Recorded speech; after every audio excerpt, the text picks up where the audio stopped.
Hello everyone and welcome back to UK universe. तो जैसा कि हमने पिछली वीडियो में बात करी थी डिटेल में कि कौन कौन से टाइप के वर्क वीज़ाज होते हैं, कि अगर आप किस काम के लिए यूके जो है वो आना चाहते हैं, जैसे religious work visa, seasonal work visa है ना, या फिर health and care visa, overseas employers के लिए विदाउट जॉब ऑफर कौन कौन से वीज़ाज अवेलेबल हैं।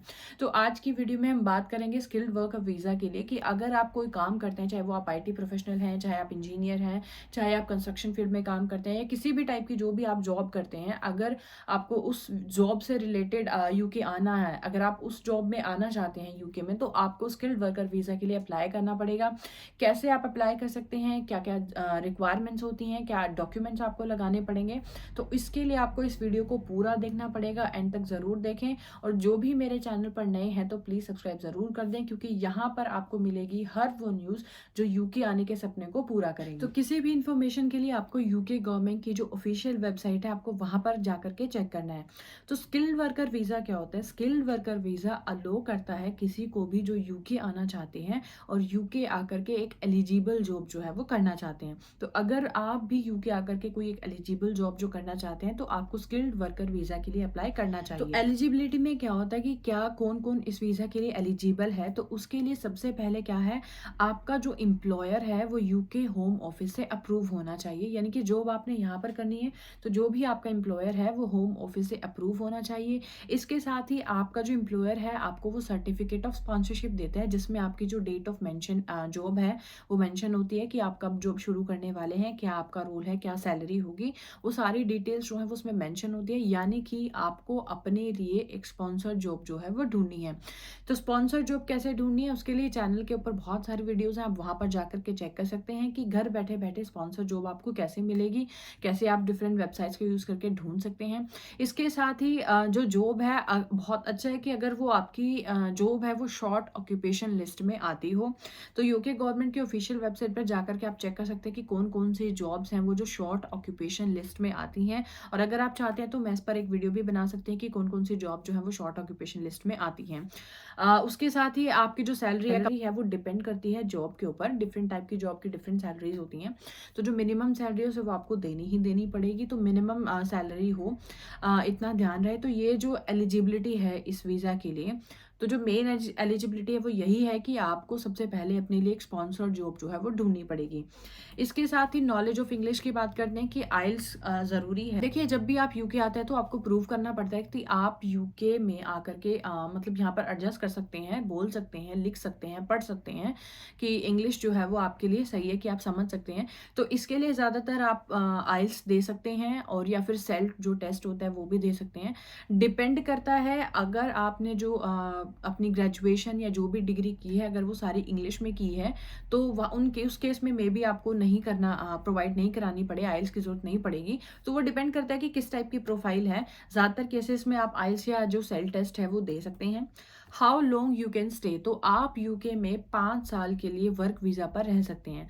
5 साल के बाद आप चाहे तो वीज़ा को एक्सटेंड भी करा सकते हैं, अपडेट करा सकते हैं, और यूजुअली 5 साल के बाद जो है वो आप ILR के लिए अप्लाई कर सकते हैं। इसके बाद क्या है कि आपको अप्लाई करना कैसे है। अप्लाई करने के लिए देखिए, अप्लाई ये नहीं होता कि आप डायरेक्टली अप्लाई कर दें। सबसे पहले आपको अपने लिए एक स्पॉन्सर जॉब ढूंढनी है।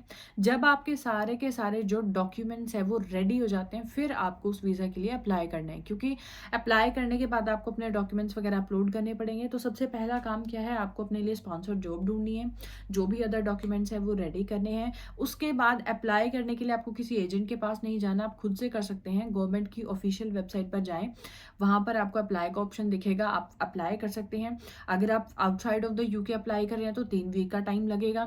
इनसाइड से अगर आप यूके में ऑलरेडी हैं और फिर अप्लाई कर रहे हैं तो 8 वीक का अप्रोक्सीमेट जो है वो टाइम लगेगा।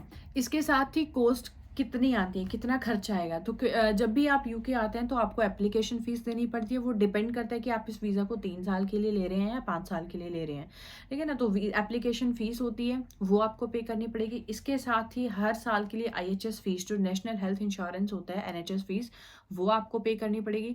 और आपको कुछ सेविंग में पैसे दिखाने होते हैं, तो पर्सनल सेविंग होती है, तकरीबन 1 लाख के करीब आपको पैसे जो है वो शो करने पड़ते हैं एज अ फंड।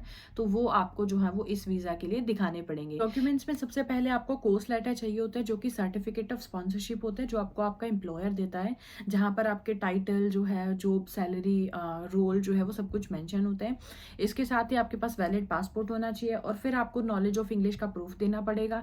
इसके साथ ही अदर डॉक्यूमेंट्स भी आपको चाहिए होते हैं, जैसे आपको प्रूफ देना पड़ेगा कि आपके पास इनफ मनी है, सेविंग्स हैं, जहाँ पर आपकी बैंक स्टेटमेंट जो है वो लग जाएगी। अगर आप अपनी फैमिली या डिपेंडेंट्स के साथ आ रहे हैं तो आपको रिलेशनशिप यानी कि मैरिज सर्टिफिकेट का प्रूफ देना पड़ेगा। आपको एक टीबी टेस्ट की ज़रूरत होती है। जब भी आप यूके आते हैं उससे पहले आप टीबी टेस्ट जो है वो करवा सकते हैं। उसके लिए आपको जो कुछ हॉस्पिटल्स हैं आप वहाँ पर जाकर के करवा सकते हैं। इसके अलावा और कोई डॉक्यूमेंट्स की आपको ज़रूरत नहीं है। जब भी आप यूके आ रहे हैं तो क्रिमिनल रिकॉर्ड सर्टिफिकेट पीसीसी जिसको बोलते हैं आप ज़रूर लेकर के आएँ। इंटरनेशनल ड्राइविंग लाइसेंस ज़रूर लेकर के आएँ, क्योंकि ये आपको हेल्प करेंगे। तो ये जो है वो डॉक्यूमेंट्स है जो आपको चाहिए होते हैं। इसके साथ ही देख लेते हैं कि क्या आप इस वीज़ा पर कर सकते हैं और क्या नहीं कर सकते। What you can do is आप एक एलिजिबल जॉब में काम कर सकते हैं, स्टडी कर सकते हैं। अगर आप करना चाहें तो अपनी फैमिली, पार्टनर, डिपेंडेंट को साथ लेकर के आ सकते हैं। अगर कोई एडिशनल काम करना चाहते हैं तो वो भी कर सकते हैं। इसके साथ ही आप कोई वॉलंटरी काम भी कर सकते हैं। अगर आप यूके से आउटसाइड ट्रेवल करना चाहते हैं वो भी कर सकते हैं। और आप सेटलमेंट के लिए भी अप्लाई कर सकते हैं। क्या नहीं कर सकते, आप पब्लिक फंड्स का जो एडवांटेज है वो नहीं ले सकते।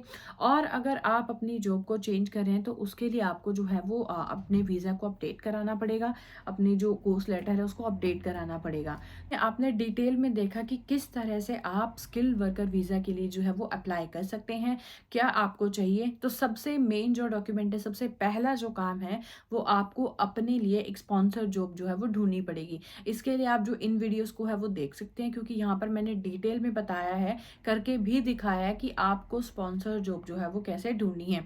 इसके साथ ही अगर आप कुछ पूछना चाहते हैं तो आप कमेंट बॉक्स में टाइप भी कर सकते हैं, इंस्टाग्राम पर डीएम भी कर सकते हैं। तब तक के लिए thank you so much. Channel को सब्सक्राइब करना मत भूलें, क्योंकि यहाँ पर आपको लेटेस्ट इन्फॉर्मेशन मिलेगी, अलग अलग टाइप के वीज़ास के बारे में पता चलेगा और कैसे आप जो है वो अप्लाई कर सकते हैं इसके बारे में आपको पता चलेगा। Thank you so much. मिलते हैं अगले वीडियो में।